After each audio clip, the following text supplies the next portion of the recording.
ഉച്ചത്തേക്കുള്ള ഊണ് പൊതികെട്ടാനുള്ള തയ്യാറെടുപ്പിലാണ്. ഇന്ന് എന്തൊക്കെ കറികളുണ്ടെന്ന് നമുക്ക് നോക്കാം. വ്യാഴാഴ്ചയാണ്.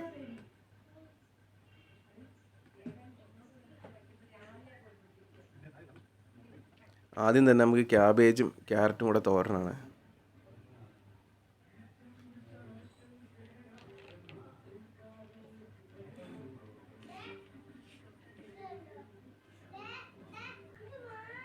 പിന്നെ ബ്രോക്കോളി മെഴുക്കുവരട്ടിയാണ്.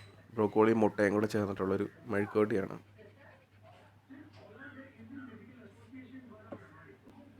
പിന്നെ മാങ്ങ അച്ചാർ, പിന്നെ മീൻ വറുത്തത്. നമ്മളിന്ന് ഇവിടെ എടുത്തേക്കുന്നത് 2 കിളിമീനാണ്. ഈ ബ്രോക്കോളി എങ്ങനെ ഉണ്ടാക്കിയെന്നുള്ളത് നമ്മൾ ഇതിൻ്റെ അവസാനം വീഡിയോ ചേർക്കുന്നുണ്ട് കേട്ടോ.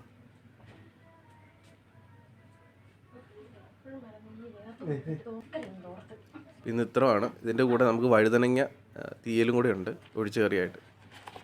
അപ്പം നമുക്ക് പൊതി കെട്ടാം.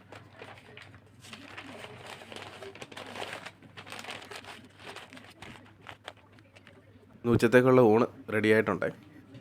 നമുക്ക് ഒരു ചട്ടി അടുപ്പത്ത് വെച്ച് എണ്ണ ഒഴിച്ച് ചൂടായതിന് ശേഷം നമുക്കതിൽ കടുക് ഇട്ട് പൊട്ടിക്കണം. കടുക് ഒന്ന് പൊട്ടി റെഡിയായി വരുമ്പോഴേക്കും അതിലേക്ക് നമ്മൾ അരിഞ്ഞ് വെച്ചേക്കുന്ന 2 പച്ചമുളക് ഒന്ന് ഇട്ട് മൂപ്പിച്ചെടുക്കണം. അതൊന്ന് മൂത്ത് റെഡിയായി വരുമ്പോഴേക്കും കുറച്ച് ഒരല്ലിയുടെ പകുതി ഇഞ്ചി ഒന്ന് അരിഞ്ഞ് അതുകൂടി ഇട്ടൊന്ന് ജസ്റ്റ് ഒന്ന് മൂപ്പിച്ചെടുക്കണം.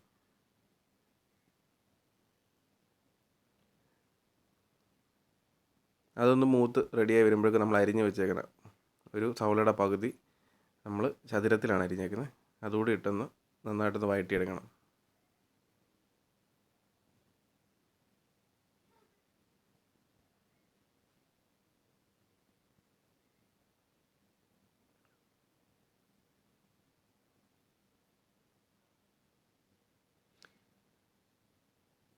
അപ്പോൾ അതൊന്ന് വരുമ്പോഴേക്കും അതിലേക്ക് ആവശ്യത്തിനുള്ള കരിവേപ്പില, സവോള ഒന്ന് വാടി വരുമ്പോഴേക്കും കരിവേപ്പില ഇട്ട് ഒന്ന് ജസ്റ്റ് ഒന്ന് ഇളക്കി കൊടുക്കണം. ബ്രോക്കോളിയുടെ പിന്നെ ഗുണങ്ങളൊന്നും നമ്മൾ ആരോടും പറയണ്ടല്ലോ അല്ലേ. കുട്ടികൾക്കൊക്കെ വളരെ ഈ സമയത്തൊക്കെ കുട്ടികളൊക്കെ അവധിയായിട്ട് വീട്ടിൽ ഇരിക്കുന്ന സമയമാണല്ലോ. അപ്പോൾ ഇങ്ങനെയുള്ള ഭക്ഷണങ്ങളൊക്കെ കുട്ടികൾക്ക് വളരെ ഉപകാരപ്പെടും. അതുപോലെ തന്നെ ഈ ബ്രോക്കോളിയുടെ കൂടെ ഞാനിന്ന് മുരിങ്ങയുടെ നമ്മുടെ മുരിങ്ങയാണ്. അപ്പോൾ ഒരു കമ്പയിൽ 3 തണ്ട് പൂവുണ്ടായിട്ടുണ്ടായിരുന്നു. അപ്പോൾ അതുകൂടെ ഞാൻ ചേർക്കുന്നുണ്ട്. അപ്പോൾ നമ്മൾ ബ്രോക്കോളി അരിഞ്ഞ് ഇന്നലെ നമ്മൾ ചൂടുവെള്ളത്തിൽ ഉപ്പും മഞ്ഞൾപ്പൊടിയും കൂടെ ഇട്ട് 1 മണിക്കൂർ വെച്ചതിന് ശേഷം നന്നായിട്ട് കഴുകി വൃത്തിയാക്കി എടുത്താണ്. അപ്പോൾ അതുകൂടെ ചേർത്ത് നമ്മൾ നന്നായിട്ടൊന്ന് ഇളക്കി കൊടുക്കണം.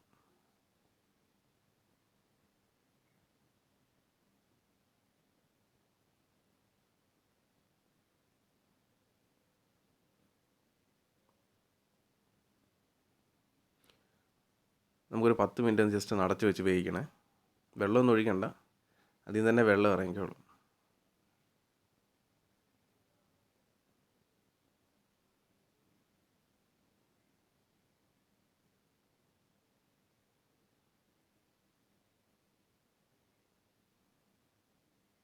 ആവശ്യത്തിനുള്ള ഉപ്പും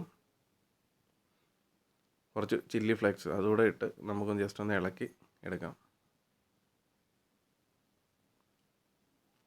നമ്മൾ പറിച്ച് വെച്ചേക്കുന്ന മുരിങ്ങയുടെ പൂവും കൂടെ ചേർത്ത് നന്നായിട്ടൊന്ന് ഇളക്കി കൊടുക്കും.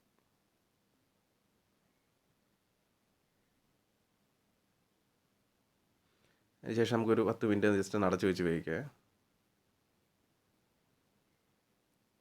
അത് കഴിഞ്ഞ് അടപ്പ് തുറന്ന് ജസ്റ്റ് ഒന്ന് ഇളക്കി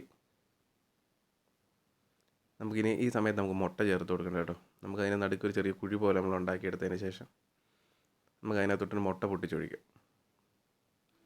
1 or 2 മുട്ട ചേർക്കാം. ഇവിടെ 1 മുട്ട ചേർക്കുന്നുള്ളൂ കേട്ടോ. ചപ്പാത്തിയുടെ കൂടെയോ ചോറിൻ്റെ കൂടെയൊക്കെ നല്ല ടേസ്റ്റ് ആയിട്ടുള്ളൊരു കറിയാണ്. അതിൻ്റെ മുട്ടയിലോട്ട് നമ്മൾ ആവശ്യത്തിനുള്ള കുരുമുളക് പൊടി, കുറച്ച് ഉപ്പ്, നേരത്തെ ഉപ്പ് ചേർത്തത് കൊണ്ട് കുറച്ച് ഉപ്പ് കൂടെ ചേർത്ത് നന്നായിട്ടൊന്ന് ഇളക്കി യോജിപ്പിച്ച് ഒരു 5 മിനിറ്റ് ജസ്റ്റ് ഒന്ന് അടച്ചു വെച്ച് വേവിക്കും. ലോ ഫ്ലെയിമാണ്. നമ്മുടെ ബ്രോക്കോളി മെഴുക്കുവരട്ടി ഇവിടെ റെഡി ആയിട്ടുണ്ട് കേട്ടോ.